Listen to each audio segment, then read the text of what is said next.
Halo, jadi saya akan menjelaskan tentang dua topik dan dua case yang berbeda. Yang pertama itu the coordination of e-commerce dan logistik. Kita ngambil case studinya itu adalah perusahaan Amazon. Jadi di dalam diskusi ini tentang case studi yang ini, kita mendapatkan dua problem masalah. Yang pertama itu adalah apakah mekanisme koordinasi antara e-commerce dan logistik Amazon. Lalu apakah kekuatan dan kekurangan dari kedua hal itu. Jadi yang pertama kita akan membahas apakah mekanisme koordinasi antara e-commerce dan logistik di Amazon.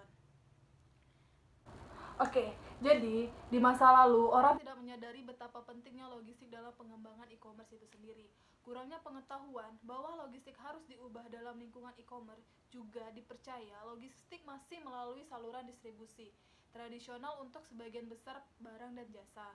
Namun, dengan promosi dan penggunaan e-commerce lebih lanjut dan lebih diteliti lebih dalam, kemampuan mempengaruhi e-commerce dan semakin jelas adanya logistik dan nilai e-commerce semakin menarik perhatian orang-orang di sekitar dan menjadi perhatian publik saat ini. Bagaimana logistik membantu mengembangkan e-commerce Amazon? Jadi, dalam memahami hubungan antara e-commerce dan logistik, itu akan timbul yang namanya kontradiksi.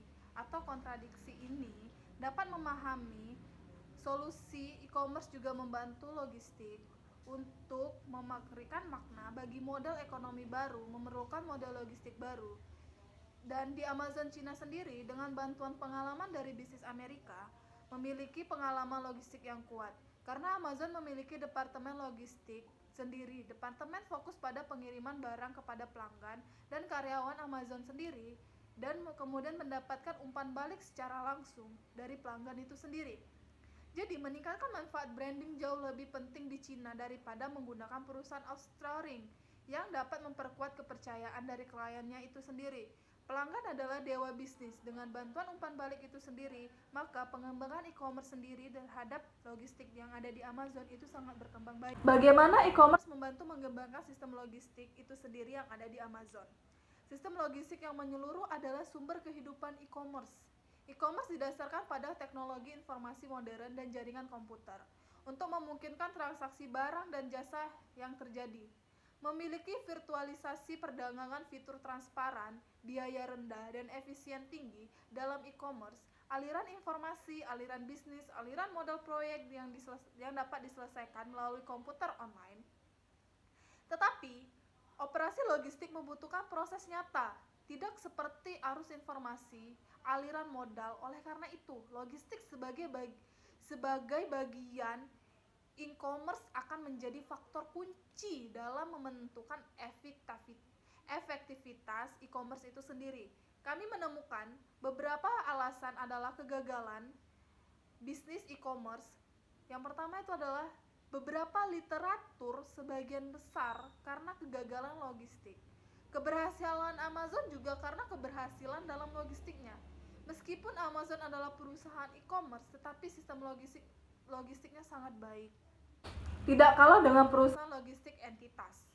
Integrasi logistik pihak ketiga dan e-commerce dalam dua cara. Satu, adalah logistik pihak ketiga sebagai unsur-unsur e-commerce, sebagian operasi logistik, rantai logistik lengkap, dan B2B atau B2C. Perdagangan elektronik yang terjadi oleh keduanya itu sangat baik. Lalu yang kedua adalah logistik pihak ketiga dengan mengembangkan sistem jaringan informasi mereka sendiri untuk perusahaan e-commerce dan pelanggan mereka untuk menyediakan jalur platform perdagangan pertukaran informasi untuk bekerja sama dengan e-commerce dan logistik. Lalu bagian ketiga adalah pasti digunakan dengan cara pihak pertama. Lalu, apakah kekuatan dan kekurangan logistik dalam mengembangkan e-commerce itu sendiri? Yang pertama, apa kekuatan logistik dalam mengembangkan e-commerce di Amazon? Melalui internet, mengumpulkan informasi-informasi produk akan mengurangi langkah-langkah pembelian, lebih mudah untuk memilih yang optimal dan membandingkan perbedaannya. Dalam model ini, tidak memiliki toko nyata untuk dijual sehingga semua proses akan diselesaikan dalam waktu singkat dari perusahaan lain.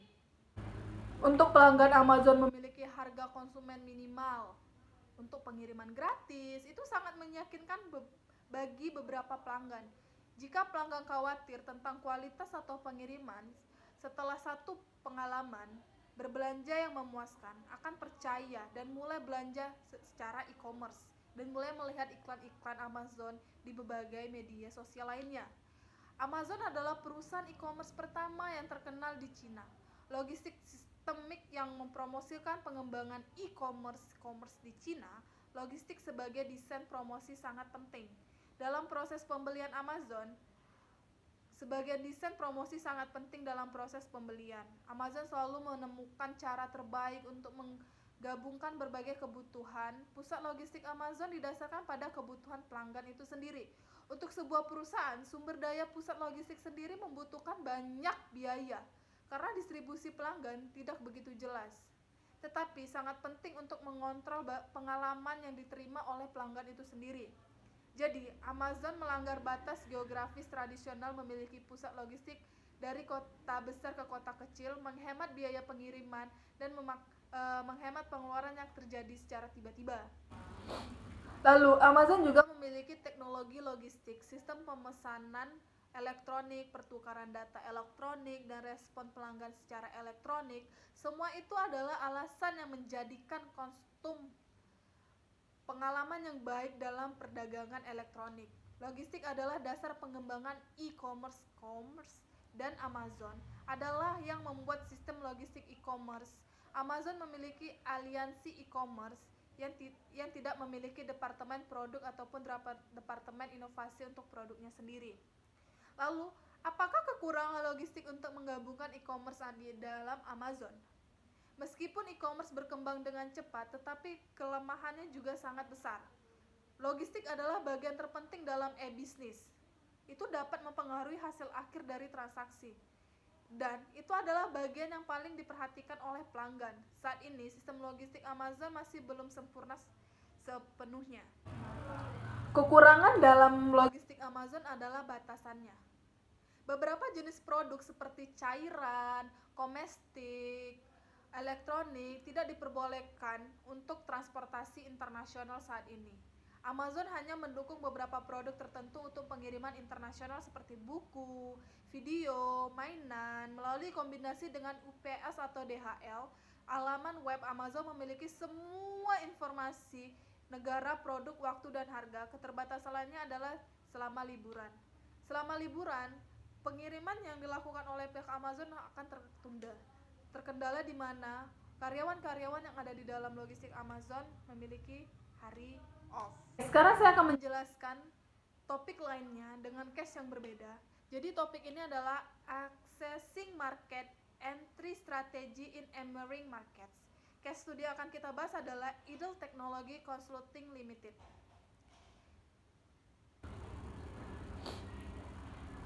Oke. Di dalam hasil diskusi dan analisis yang kami lakukan, itu muncul beberapa pernyataan masalah. Yang pertama itu adalah bagaimana penerapan akuisisi, usaha patungan, dan strategi entry grand fleet untuk headless konsultan di pasar negara berkembang. Nah, ini yang perlu kita perhatikan.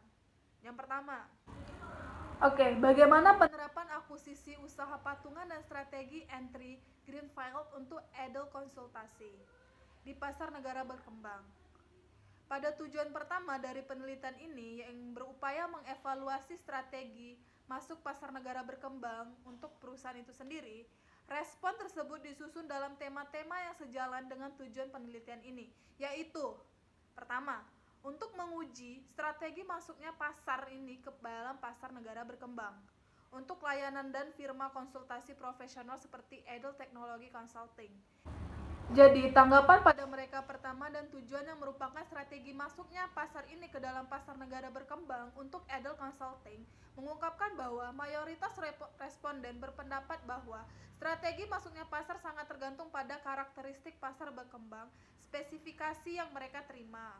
Pada pernyataan penelitian, seorang manajer senior dan responden berkomentar, di Agile Consulting kami tidak memiliki strategi masuk pasar template untuk pasar dengan karakteristik serupa. Apa yang kami lakukan adalah mengidentifikasi peluang di pasar yang kami harapkan dapat masuk dan berdasarkan situasi unik di pasar yang kami sesuaikan dan memilih strategi yang paling tepat untuk pasar tersebut. Itu pandangan responden ini menunjukkan bahwa perusahaan tidak bergantung pada apa yang dikatakan oleh para ahli di industri ini sebagai pendekatan terbaik, tetapi mereka mencoba memeriksa kesesuaian pendekatan dengan keadaan mereka itu sendiri. Tindak lanjut adalah apakah perusahaan lebih cenderung memilih akuisisi atau usaha patungan atau strategi masuknya greenfield. Lalu, bagaimana hambatan potensial bagi Edel Consulting Ltd untuk memasuki pasar negara berkembang? Bagaimana hambatan potensial bagi Edel Consult Ltd untuk memasuki pasar negara berkembang? Para responden menunjukkan bahwa salah satu hambatan utama untuk memasuki pasar yang paling muncul adalah hambatan bahasa, tentu saja bahasa. Tetapi hambatan bahasa ini tidak terlihat di negara-negara yang menggunakan bahasa Inggris sebagai bahasa resmi atau bahasa utama mereka. Responden berpendapat bahwa sejauh ini semua operasi mereka terbatas pada sebagian besar negara-negara berbahasa Inggris atau negara-negara yang bahasa resminya adalah bahasa Inggris. Namun, perusahaan telah melaksanakan beberapa kontrak di negara-negara Francophone di Afrika untuk perusahaan multinasional yang menggunakan bahasa Inggris untuk transaksi internasional. Lalu, kontrak-kontrak ini sebagian besar telah dieksekusi melalui kolaborasi dengan perusahaan-perusahaan lokal atau kadang-kadang Edel Technology Consulting Ltd memenangkan kontrak-kontrak tersebut melalui penawaran kompetitif internasional. Hambatan bahasa lebih penting ketika perusahaan ingin mendirikan anak perusahaan dan cara terbaik untuk mengatasinya adalah melalui usaha patungan dan kolaborasi. Penghalang kedua yaitu untuk masuk ke pasar internasional dalam bentuk pasar berkembang adalah kebijakan dan peraturan pemerintah itu sendiri. Sebagian besar responden berpendapat bahwa kebijakan dan peraturan pemerintah khususnya untuk berkaitan dengan konten lokal mempengaruhi kemampuan mereka untuk memasuki pasar negara berkembang itu sendiri. Lalu permasalahan yang ketiga adalah apa dampak dari strategi ini terhadap kelangsungan hidup dan kinerja Edel Consulting Ltd. Mayoritas responden berpendapat bahwa pilihan strategi masuk pasar berdampak pada kemampuan mereka untuk berhasil dan karenanya pertumbuhan masa depan dan kelangsungan hidup perusahaan. Namun, responden agak ragu untuk mengakui bahwa hal ini dapat mempengaruhi kelangsungan hidup perusahaan. Mereka percaya itu dapat memiliki efek negatif pada perusahaan, tetapi tidak harus bertahan hidup karena mereka telah memantapkan diri di setidaknya 4 pasar utama. Gagal dalam 1 atau 2 pasar negara berkembang tidak terlalu mempengaruhi kelangsungan hidup perusahaan, tetapi dapat mempengaruhi citra reputasi perusahaan mereka itu sendiri. Oke, sekian dari penjelasan saya tentang 2 topik dan 2 case yang saya jelaskan tadi. Semoga dapat bermanfaat buat Anda semua. Saya ucapkan terima kasih.